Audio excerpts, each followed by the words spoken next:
સુરત શહેરમાં નવરાત્રિ સખી મેળાનું ખાસ આયોજન કરવામાં આવ્યું છે। સુરત મહાનગરપાલિકા અને ગુજરાત શહેરી આજીવિકા મિશન ગુજરાત સરકાર દ્વારા સુરત શહેરમાં નવરાત્રિ સખી મેળાનું આયોજન કરવામાં આવ્યું છે। સ્વસહાય જૂથના સભ્યો તેમજ પીએમ સ્વનિધિ યોજનાના લાભાર્થી શેરી ફેરિયાઓને સ્વરોજગાર પૂરો પાડવાના હેતુથી શરૂ કરાયેલા મેળામાં કુલ 101 સ્ટોલ સહિત ખાણીપીણીના સ્ટોલની વ્યવસ્થા કરવામાં આવી છે, જેમાં નવરાત્રિને લગતા વસ્ત્રો, ઘરેણાં સહિત ખાદીના પોશાક, હેન્ડમેડ તેમજ સુશોભનની ચીજવસ્તુઓનું વેચાણ કરવામાં આવે છે। તો સુરતના અડાજણ સ્થિત જોગાણીનગર પાર્ટી પ્લોટ ખાતે આ સખી મેળાનું આયોજન કરવામાં આવ્યું છે।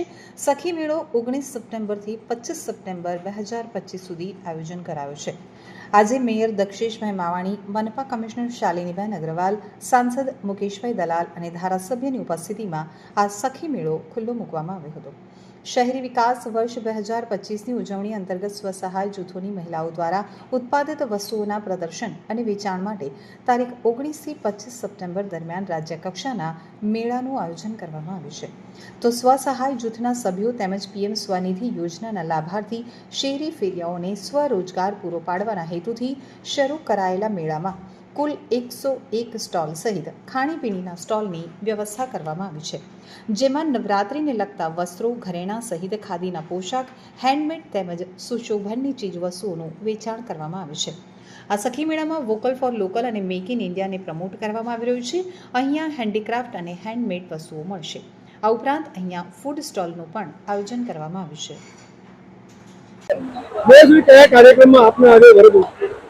सूरत महानगरपालिका परंपरा भागरूपे दर वर्षे शहर में विविध जगह नवरात्रि मेळाનું आयोजन करती હોય છે, પણ આ વર્ષે તો સોનામાં સુગંધ ગુજરાત સરકાર પણ આપણે સ્વસહાય જૂથ એટલે ગુજરાત આજીવિકા મિશન પણ સુરત મહાનગરપાલિકાએ સંયુક્તપણે આજે આ મેળાનું આયોજન કર્યું છે।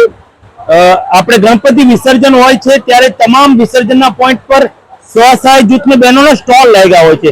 ગણપતિ બાપાના વાઘા, એના ઓર્નામેન્ટ્સ એ બહેનો એકત્રિત કરે છે અને નવરાત્રી પહેલા તેમાંથી વેસ્ટમાંથી બેસ્ટ બનાવે છે, એટલે તેમાંથી ચણિયા ચોળી હોય, અલગ પ્રકારના ઓર્નામેન્ટ્સ હોય જે મહિલાઓ પહેરી શકે। હું આપની ચેનલના માધ્યમથી તમામ સુરતીઓને અપીલ કરું છું કે આજે આ ભવ્ય નવરાત્રી મેળાનું આયોજન અહીંયા કર્યું છે। તમે અહીંયાથી ખરીદી કરશો તો મધ્યમ વર્ગની બહેનો, સ્વસહાય જૂથની બહેનો, આંગણવાડીની બહેનો પોતાના આર્થિક રીતે મજબૂત થશે, પોતાના પગ પર ઊભી રહેશે। આવા મેળાના કારણે તે લોકોને આખા વર્ષનું એક સાથે આર્થિક રીતે આખા વર્ષનું એ લોકો કમાણી કરી લેતા હોય છે। તો ફરી એકવાર આપની સૌની ચેનલથી માધ્યમથી હું સુરતીઓને અપીલ કરું છું કે આ જોગાણીનગર ખાતે આ નવરાત્રી મેળામાં તમે નવરાત્રીની જે ખરીદી કરો એ આવા મેળામાં કરશો તો સોનામાં સુગંધ થશે। આ મેળો 8 દિવસ ચાલવાનો। મારું નામ બીના નૈનેશભાઈ પટેલ છે। આપના જૂથનું નામ?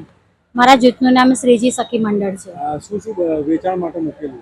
અત્યારે તો અમે નવરાત્રાને લગતી બધી આઈટમો મૂકી છે, અને જેવી કે દિવાળીમાં પણ ચાલે એવી સાડી પણ મૂકી છે, કુર્તી પણ મૂકી છે। નવરાત્રી માટે શું તૈયારીઓ છે, શું વિશેષતાઓ છે તમારી પાસે?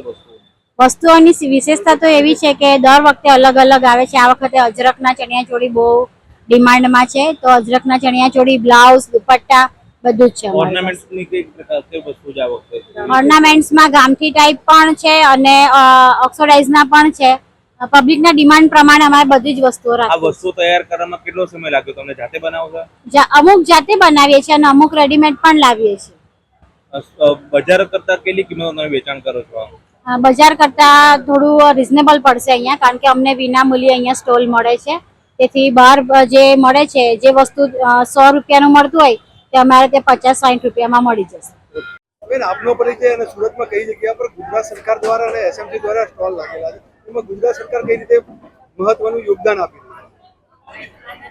સુરત મહાનગરપાલિકા ખાતે ગુજરાત સરકારશ્રીના અર્બન લાઇવલીહુડ મિશન એટલે કે ગુજરાત શહેરી આજીવિકા મિશન દ્વારા અને કેન્દ્ર સરકારના અભિગમથી એક સાંધ્ય મેળા, જેને સખી મેળા પણ કહેવાય અને જેને સેલર બાયર મીટ પણ કહેવાય, એવા મેળાનું આયોજન કરવામાં આવ્યું છે। ખૂબ મોટા પાયે 110 જેવા સ્ટોલ કરવામાં આવ્યા છે।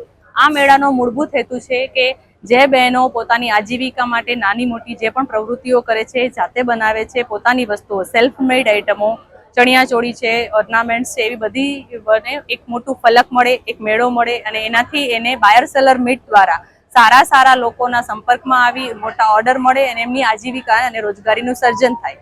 આ માટે ગુજરાત સરકાર ખૂબ પ્રયત્નશીલ છે અને ગાંધીનગર ખાતેથી એઝ અ મિશન ડાયરેક્ટર તરીકે હું અહીં આ મેળાના આયોજનમાં આવી છું. કોર્પોરેશન દ્વારા ખૂબ સુંદર આયોજન થયું છે અને હું સૌને અપીલ કરીશ કે આ મેળાનો ખૂબ લાભ લે. આપણે બેનની સાથે મુલાકાતો પહેલી વખત થઈ હોય, આજીવન નહીં ભૂલાય એવી કઈ રીતે વાતો થઈ હશે બહેનો સાથે, કારણ કે ઘરેથી તમે છેક મેળા સુધી લાવે? જી, આ કિસ્સાઓમાં એવું છે કે ઘણી બહેનો છે ખૂબ સારી રીતે પોતાની આર્ટ ક્રાફ્ટની પ્રવૃત્તિઓ ઘર પ્રમાણે કરે છે, પરંતુ એમને કોઈ માર્કેટ અવેલેબલ નથી હોતું. તો આ મેળાના માધ્યમથી અમે એને ફ્રી ઓફ કોસ્ટ અમે સ્ટોલ આપીએ છીએ. આ સ્ટોલમાં એ પોતાની વસ્તુ વેચાણ માટે મૂકે છે અને અહીંથી જ એને એક મોટું બજાર પ્રાપ્ત થાય છે. અહીંથી જ તેમને બાયર સેલર મીટ એટલે કે એમની સાથે એમના ખરીદારોનો કોન્ટેક્ટ પણ થાય છે અને એમની આજીવિકામાં ખૂબ સુધારો થાય છે. તો આ પ્રવૃત્તિ દ્વારા તેઓને પણ એક આપણને જાણવા મળે છે કે એમનામાં એક ખૂબ મોટું બુસ્ટઅપ મળ્યું, એમના વેપાર રોજગાર ધંધાને પણ બુસ્ટઅપ મળ્યું અને એમને વૈશ્વિક બજારમાં કેવી રીતે કામગીરી કરવી એની પણ એમને એક ટ્રેનિંગ મળી.